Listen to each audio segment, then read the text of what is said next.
Namaste.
continue now with Bhagavad Gita class, given by His Grace Rasaraj Krishnadas Prabhu. Okay?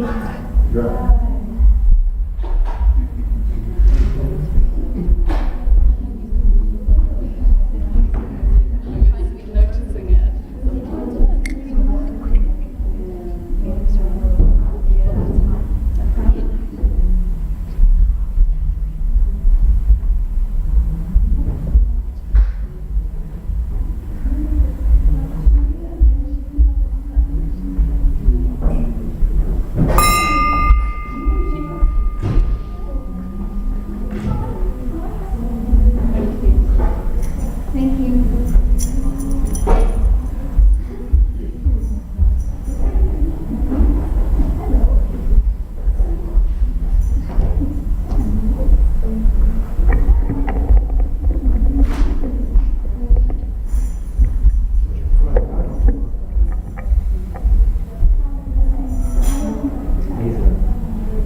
Jaya Radha Madhava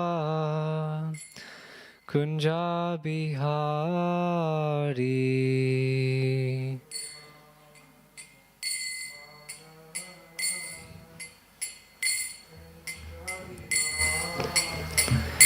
Jaya Radha Madhava Kunja Bihari Madhava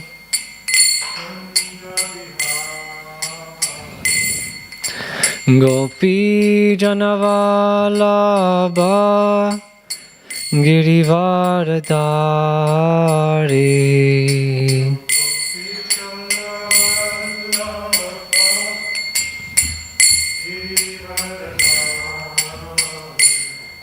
Gopi Janavalabha Girivardhari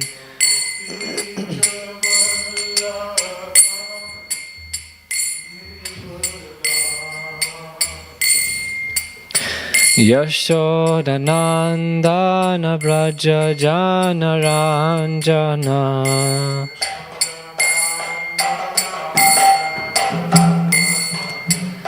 Yashodanandana Braja Janaranjana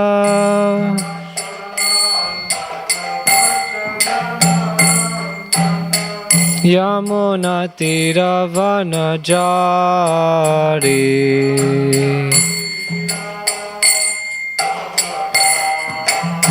Yamuna Tiravanajari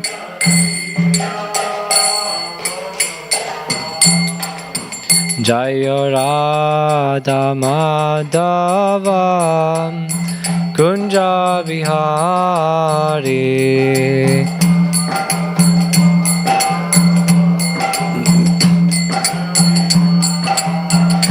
Jaya Radha Madhava Kunja Vihari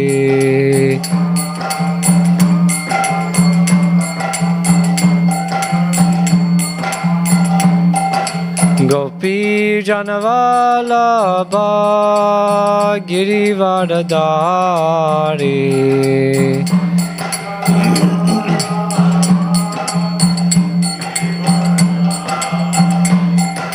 Gopi Janavalabha Girivardhari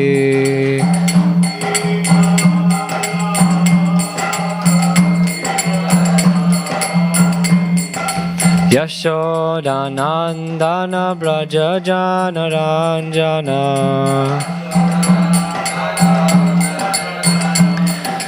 Yashodanandana Braja Janaranjana Yamuna Tiravanajari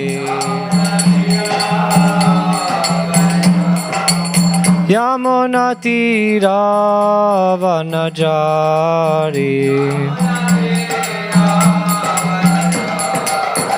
Hare Krishna Krishna Krishna Hare Hare Hare Rama Rama Rama Hare Hare Hare Krishna Hare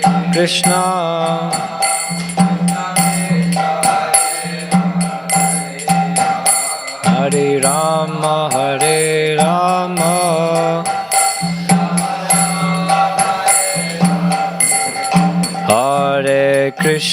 Hare Krishna Krishna Krishna Hare Hare Hare Rama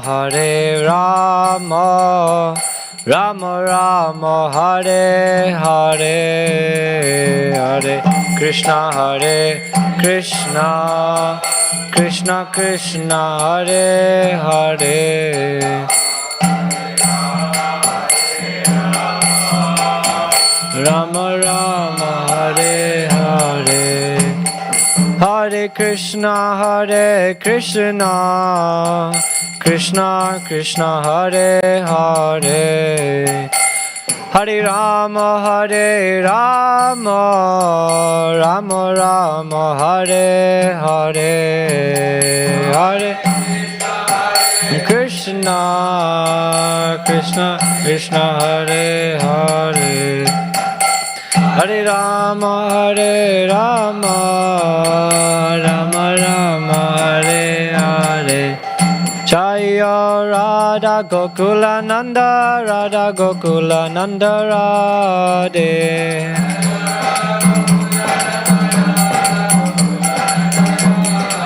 Jaya Sitaram Lakshman Hanuman Jaya Sitaram Lakshman Hanuman Jaya Sitaram Lakshman Hanuman Jaya Sitaram Lakshman Jaya Gauranitai Gauranitai Jaya Gauranitai Jaya Gauranitai Prabhupada Prabhupada Prabhupada Jaya Jaya Prabhupada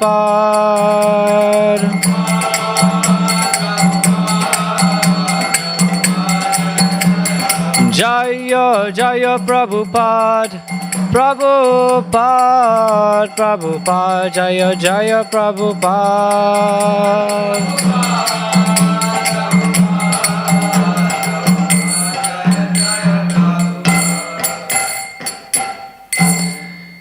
Jai Shri Shri Radha Gokulananda Bhagavan Ki Jai Sitaram Lakshman Hanuman Ki Jai Shri Shri Gaurnitai Ki Jai Jagadguru Srila Prabhupada Ki Jai Anantakoti Vaishnava Vrinda Ki Jai. All glories to the assembled devotees, Hare Krishna. All glories to the assembled devotees, Hare Krishna. All glories to the assembled devotees, Hare Krishna. All glories to Sri Guru and Sri Gauranga.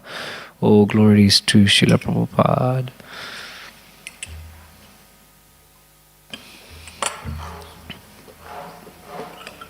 Thank you. Thank you. Om Namo Bhagavate Vasudevaya.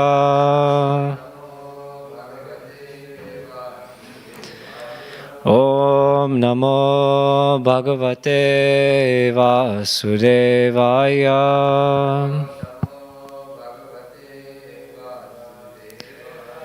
Om Namo Bhagavate Vasudevaya.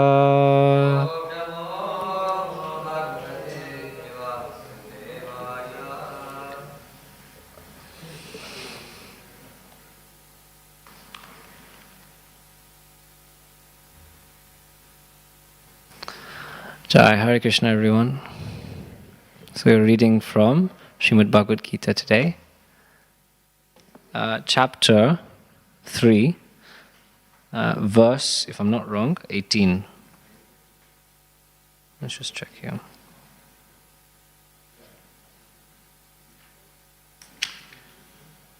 Otherwise, I prepared for a different verse.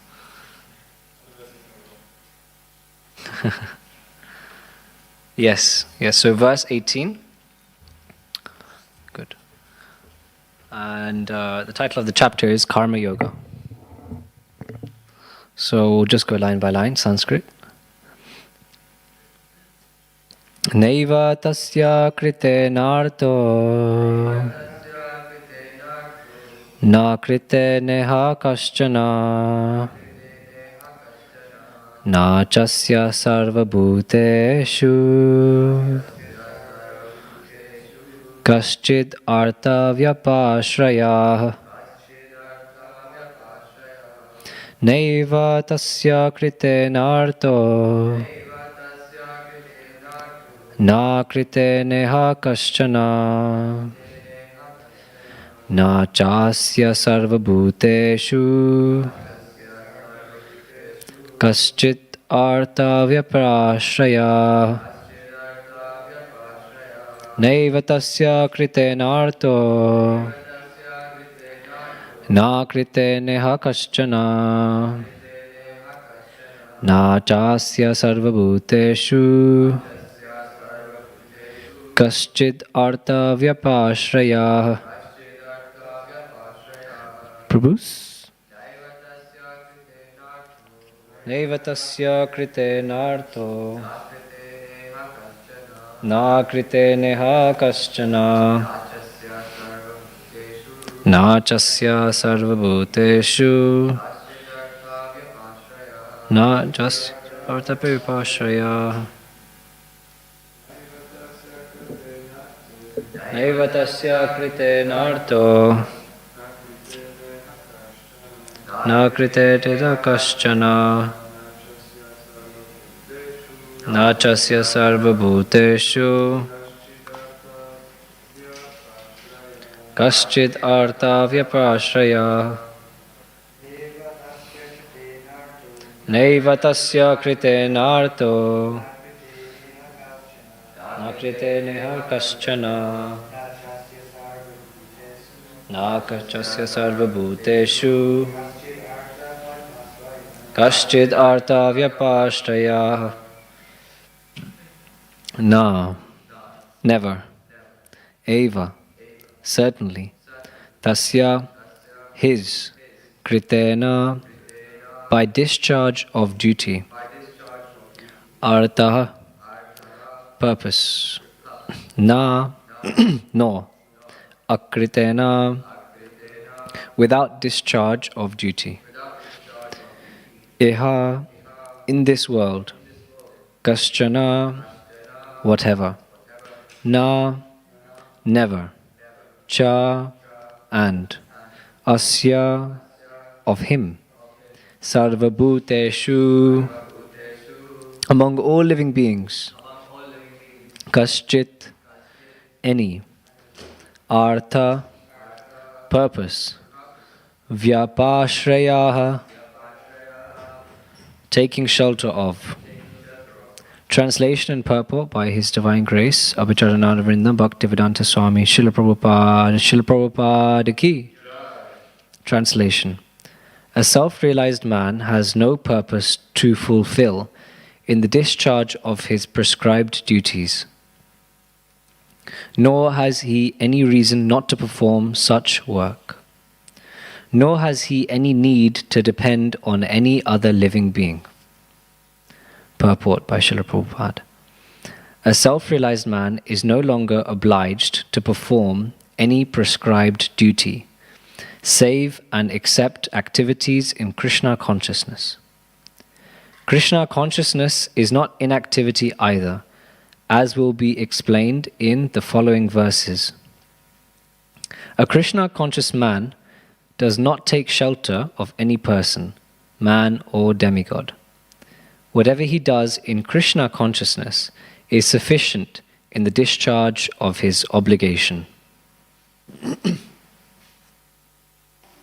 Om Jnana Timirandasya Jnananjana Shalakaya Chakshuranmilitam Yena Tasmai Shri Gurave Namaha Shri Chaitanya Manobhishtam Stapitam Yena Bhutale Swayam Rupa Kadamayam Dadati Swabhadantikam Vandeham Shri Guru Shri Yuta Padakamalam Shri Gurun Vaishnavamscha Shri Rupam Sagrajatam Sahagana Raghunatanvitam Tam Sajivam Sadvaitam Savadutam Parichana Sahitam Krishna Chaitanya Devam Shri Radha Krishna Padan Sagana Lalita Shri Vishakhanvitamscha He Krishna Karuna Sindhu Dinabandhu Jagatpate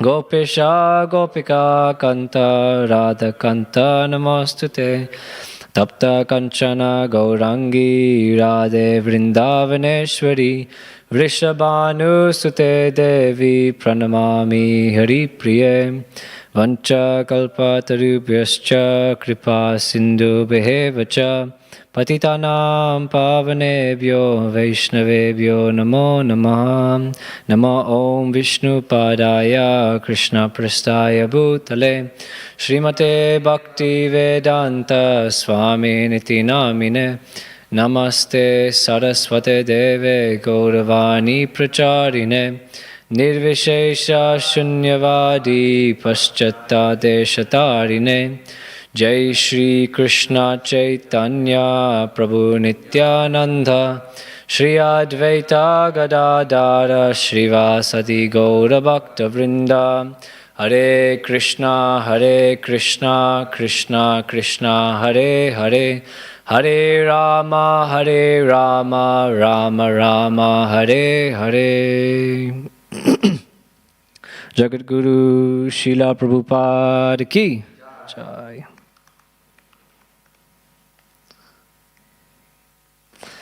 Hare Krishna, dear devotees.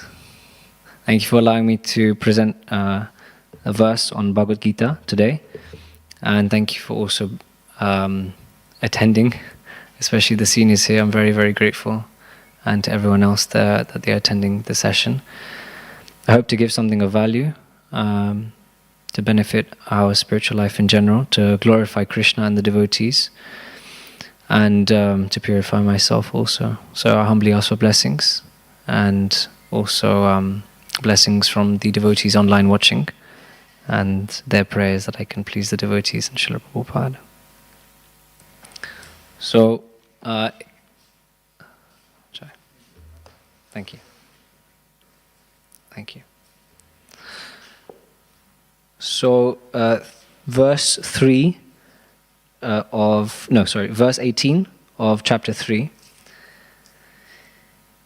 it is talking about several topics, including self-realization, including prescribed duties, and the fact that when one practices Krishna consciousness, he is no longer obliged to do any prescribed or worldly duties according to material modes of material nature, like that. So, I want to talk a little bit about what is self-realization. So just to bring an experiment in the beginning of a class, I'd like to try something with everyone here, and in hopes that it may convey some sort of idea of what self-realization could mean. So is everyone up for a little experiment? Hare Krishna.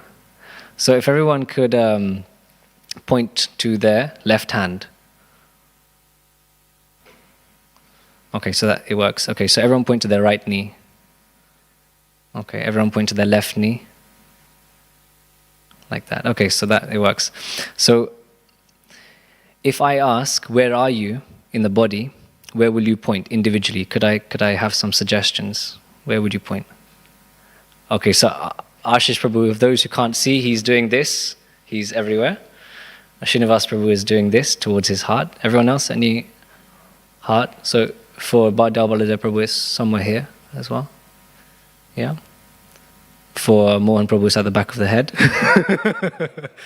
Okay. Rabhata Prabhu is here. So if I told you, like, so what is it in that place? Why do you feel like you are there? Does anyone have any inclination or answer? I can repeat. We don't have to use the mic if you don't want to also, but yeah, we'll get the mic. Low battery.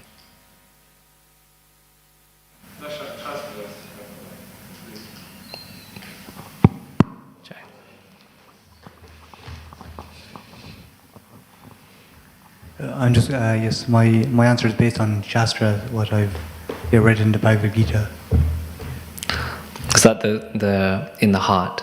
Yeah, is something. Whoa, yeah, the atomic soul is situated in the heart. The atomic soul. So going on the streets in preaching one time in America, I asked someone, what if you were going to point to yourself? Where would it be? Would it be in your leg? Are you here in your arm? Are you here in the mind? Are you here in the intelligence? Where are you? And they're like, I'm actually the mind. And they gave me this very, very confident answer. I'm the mind. I'm not the heart. I'm not even the body. They understood that part, but I'm the mind. You see? So there's different conceptions of what people are, depending on their different levels of realization.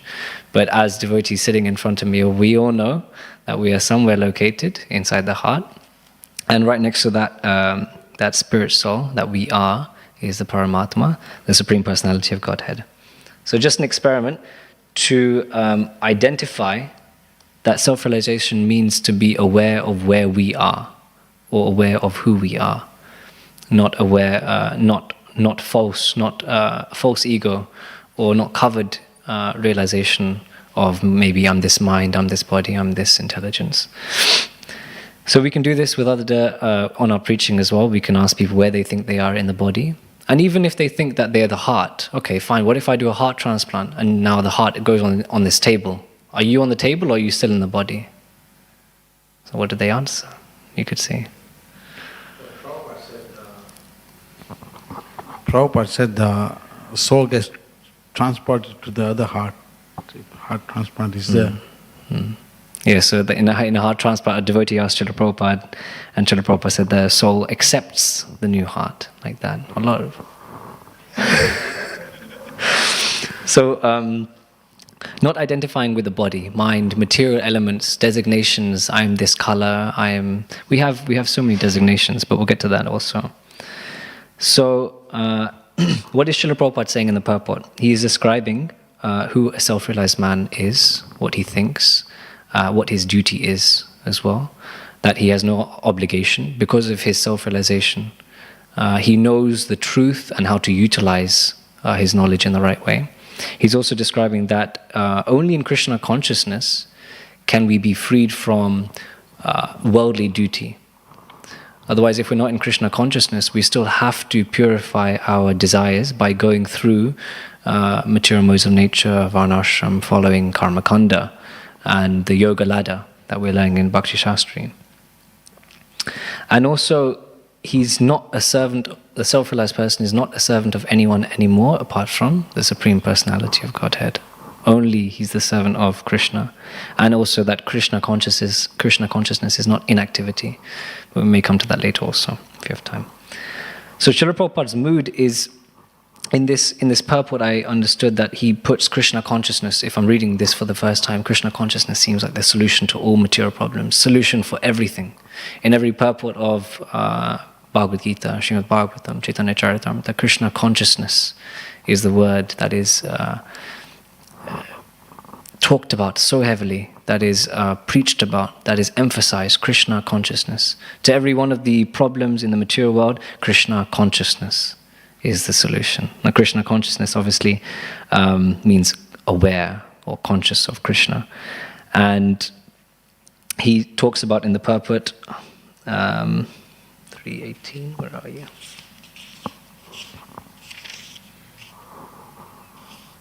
Yeah.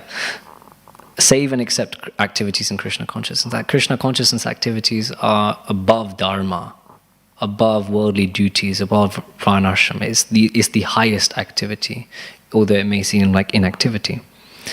A Krishna conscious man, a person who's Krishna conscious, doesn't take shelter of anyone else but the Supreme Lord. So this is Srila Prabhupada's mood, in that Krishna consciousness, however you target or however you come through.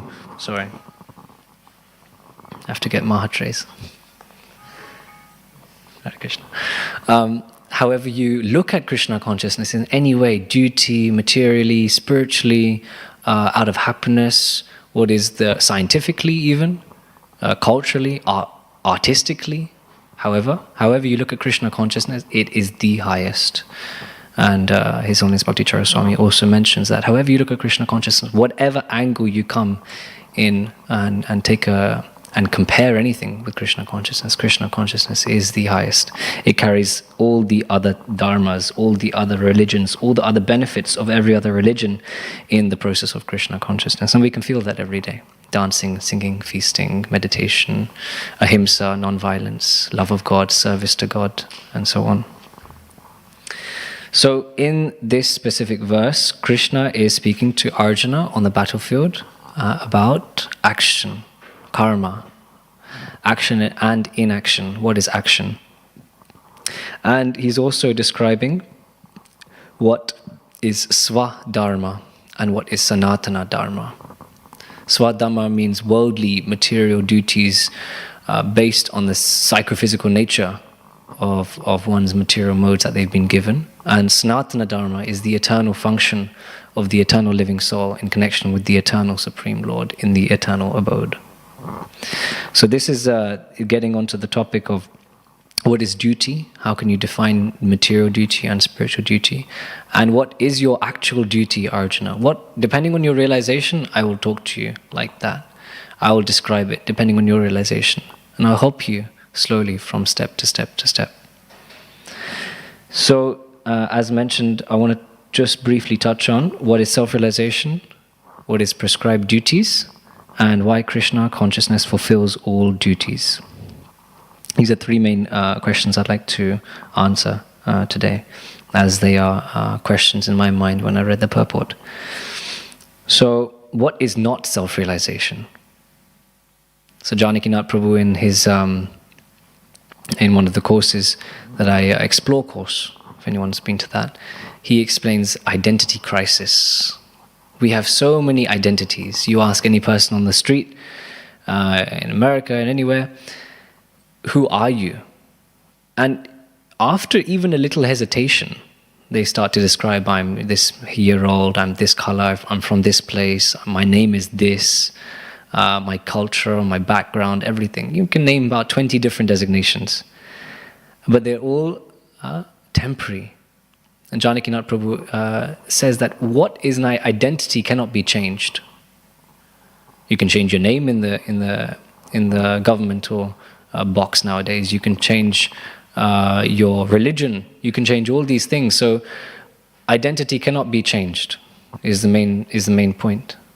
And so these things are temporary. And it's an identity crisis. And because the people of this world have identity crisis, they can't understand what to do and what not to do.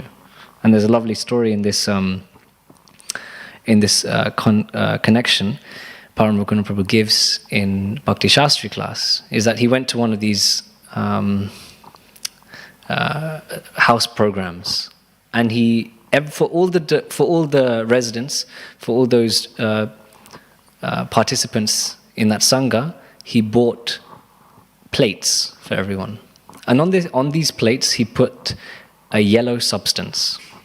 He gave these plates out, and he told everyone, the devotees, everyone, figure out what this is. So immediately people started to put it in their mouth, maybe touch it with different, fingers, everything, may smell it, maybe see if it makes any sounds. So, he's obviously having a great time looking at this, but they're figuring out what to do with it. And only after a lot of struggle, he finally says, okay, stop. So did anyone figure it out?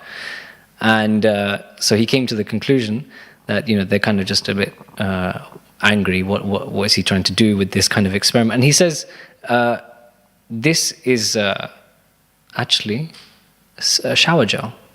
This yellow substance is a shower gel. And so then only can they utilize the item properly after they know what the item is.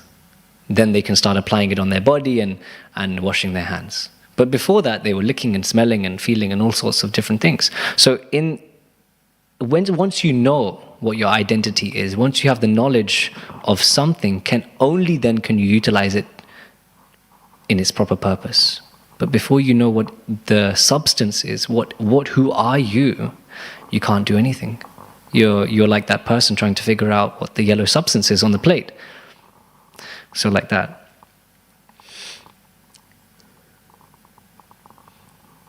So self-realization is knowing who you really are. As soon as we're born, we are acting due to the certain situations we're given in this material world. Everyone is born in a different circumstance, having different upbringings, having different social atmosphere. And we never ask ourselves, okay, what made me different from everyone else? Why am I given this circumstance? Why is he rich? Why am I poor? And we go along with it, as if coming out of an amnesia and accepting what people tell us to be true is true, and acting on that. So actually we have to be curious, and that's one of the best ways to come to Krishna consciousness is after distress, or even before distress, there's curiosity. There's a search for the absolute truth. What is the actual truth? Why am I in this material world? Why am I even on this planet? Then that one person can start to find out. And then how do you know, after your search of self-realization, how do you know you're self-realized? Only you can tell, but also others can see the way you behave, the way you think, the way you feel, the way you react to certain things. So you yourself know if you're in coordination with how the soul reacts. And the goal of self-realization is to understand Jivara Swarupoy Krishna Nityadas, that I am the eternal servant of the Supreme Personality of Godhead. I'm the servant of the servant of the servant of the servant of the master of the gopis. And then acting on that level is determining if you're actually self-realized or not. Are you coming to Krishna consciousness? Are you acting as the servant of the servant, of the servant, of the servant, that's a very humble thing to achieve in Krishna consciousness. And only when you're that humble can you say you can be safe to say, I'm nearly on that level of self-realization. I've nearly achieved self-realization. There's many processes to become self-realized, including all these different yogas that Krishna is giving Arjuna in the Bhagavad Gita also. Karma yoga, Jnana yoga, Dhyana yoga, Ashtanga yoga, and then finally Bhakti yoga, which he says is topmost. So that is just a touch on the subject of self-realization, what it means, how we can get it, and if we know we have it, and what self-realization is not also. And then what are prescribed duties is the second question. So prescribed means, I wanted to search this up, not only in ISKCON, but on Google, and rules given by government came up as one description, prescribed. So they're rules given for one to act on.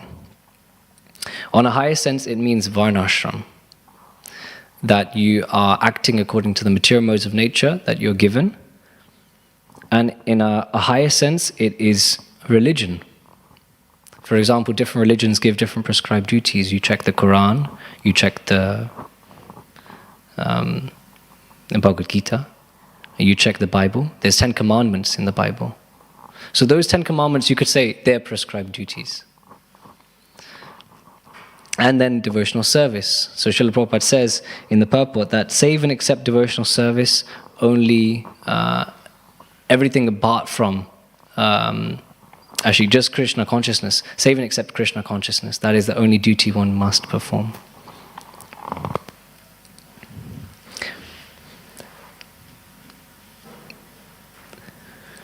To understand prescribed duties, we can also ask the question, okay, fine, we understand that in every religious book they give certain rules and regulations. But who are those rules and regulations for?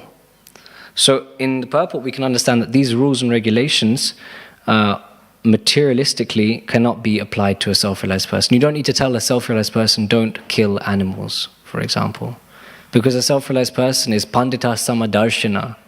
He doesn't have to think twice when he sees a living entity. He knows that that person is a part of Krishna. And so he doesn't even consider killing, because he knows that it's his brother or sister.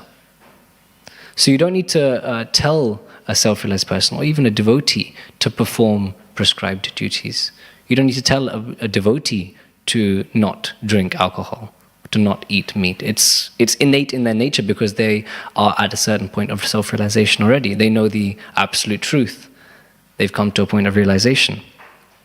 Like Mugrari the hunter, before he became self-realized, he was killing animals and watching them suffer halfway until they die. Then he met sage Narad, and only then he became self-realized. And when he met sage Narad again, he acted in such a way that he was saving these ants on the floor, avoiding them, taking care of them. So Narad Muni doesn't need to tell Mrigarari that he needs to not kill ants or save animals, because now he self-realized he's doing that on his own. This is an example that Srila Prabhupada gives. Excuse me. So, Srimad Bhagavatam 3.29.25, translation, performing his prescribed duties, one should worship the deity of the Supreme Personality of Godhead until one realizes my presence in his own heart and in the hearts of other living entities as well. So this is describing what self-realization is. Understanding the presence of Krishna in your heart and the presence of Krishna in everyone's heart. That is also self-realization. So devotees cannot say that, okay, fine, I've come to a point of self-realization, I don't have any duties to perform.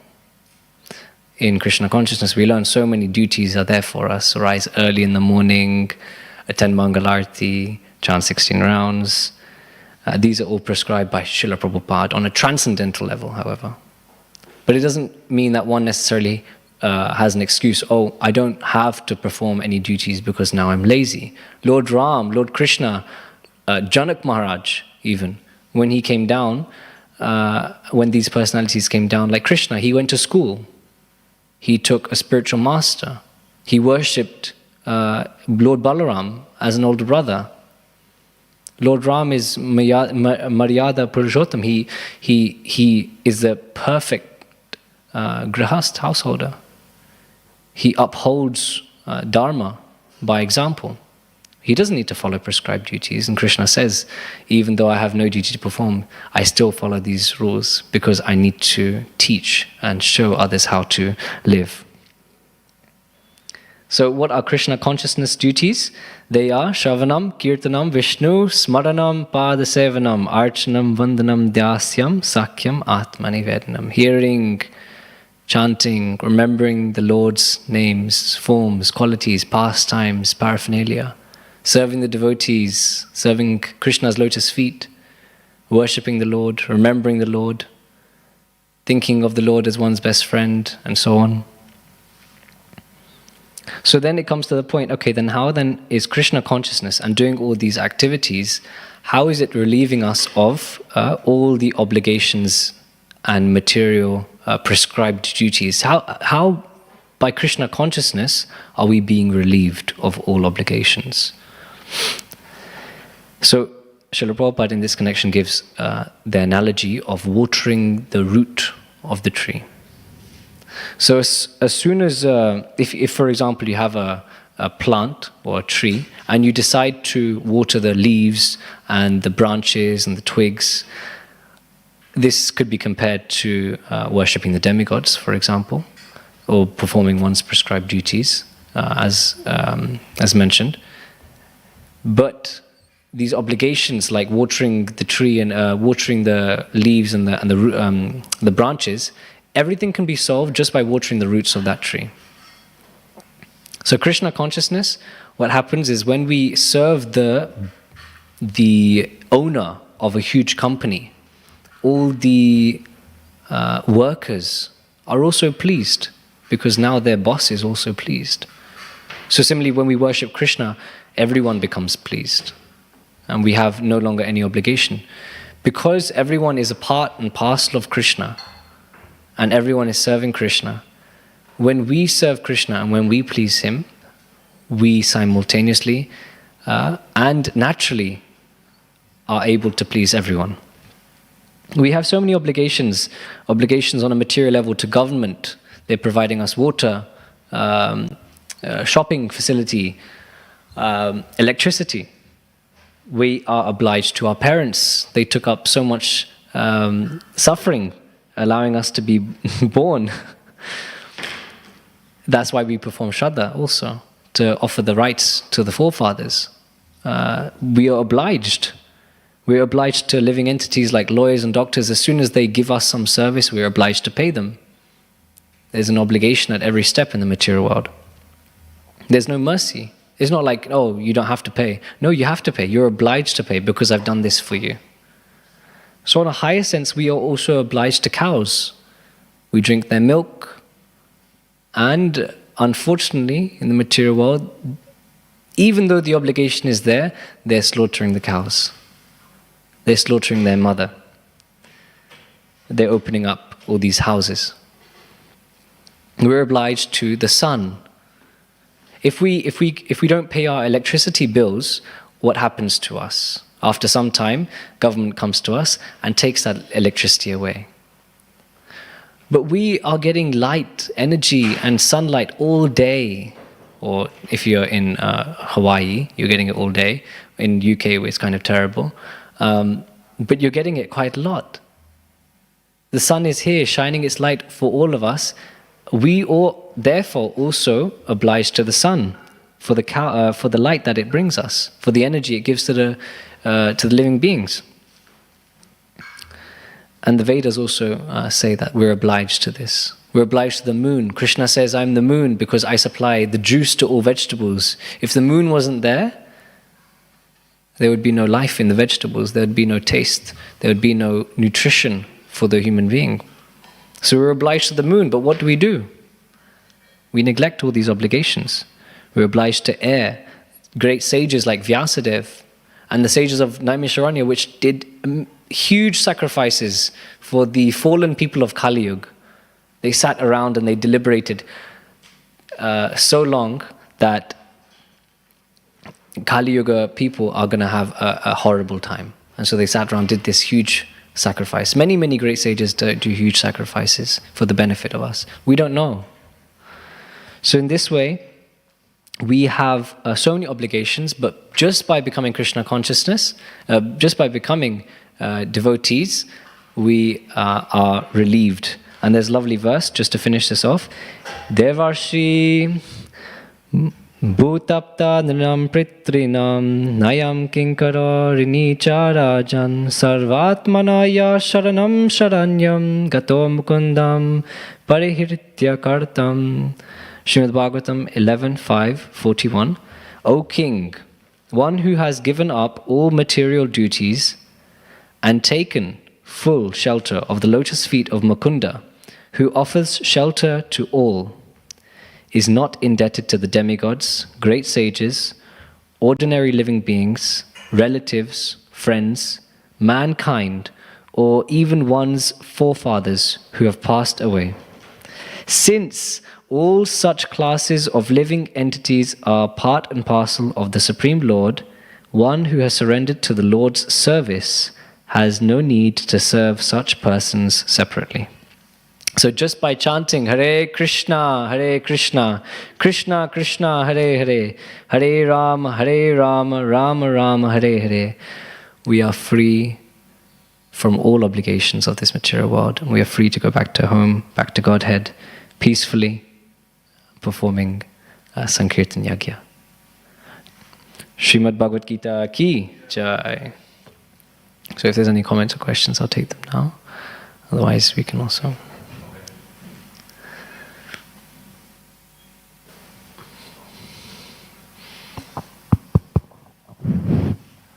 You're talking about obligations.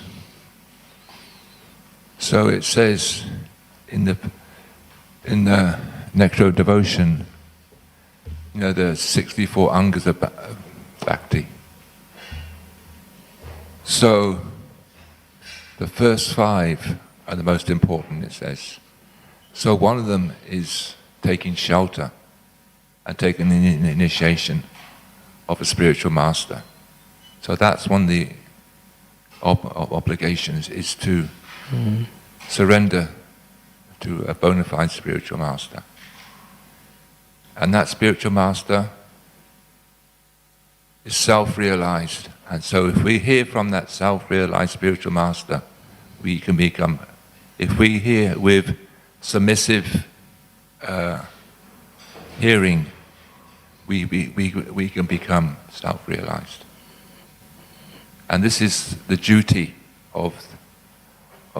this is the duty also, to hear from the spiritual master.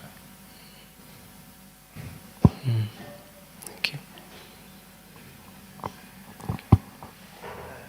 Thank you for the class, Raj Prabhu. There's one question I had actually. I'm not sure if it's not really in. I'm not sure if it's mentioned. It's not mentioned in Bhagavad Gita or anything, but it's as what that you mentioned about. Generally, a living entity is born into a particular background situation and certain conditioning. So I'm just wondering if there's a certain process by which one, or a certain age, where one begins to contemplate the questions of life as to why I'm here and what is life. If this contemplation, is there a general trend where this happens at a certain period of one's life? I mean, that's a very nice question. In the beginning of life as children, we are really curious. We start asking our parents all these questions. You know, why is the sky blue? You know, why are you angry at him?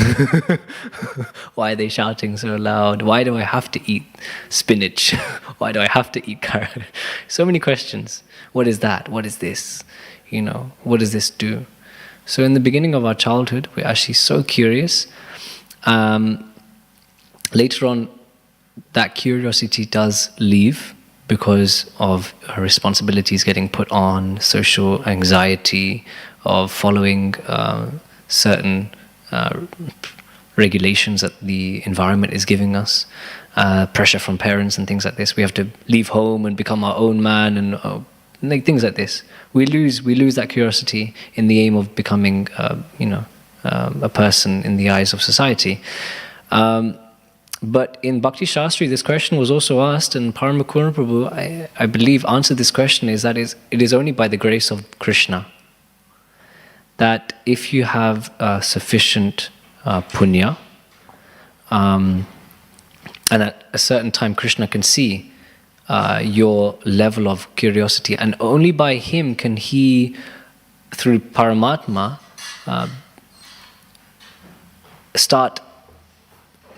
start to influence or start to help that person find the absolute truth. So only if one is searching, if one is naturally curious, Krishna helps that person to find the answer. And it's literally like Paramatma is in charge of intuition, for example, knowing what to do at certain situations when we don't even think about it. He's in charge of guilt, for example. That's not that's not what we can do. So in that way, only after a certain point is what I understood so far.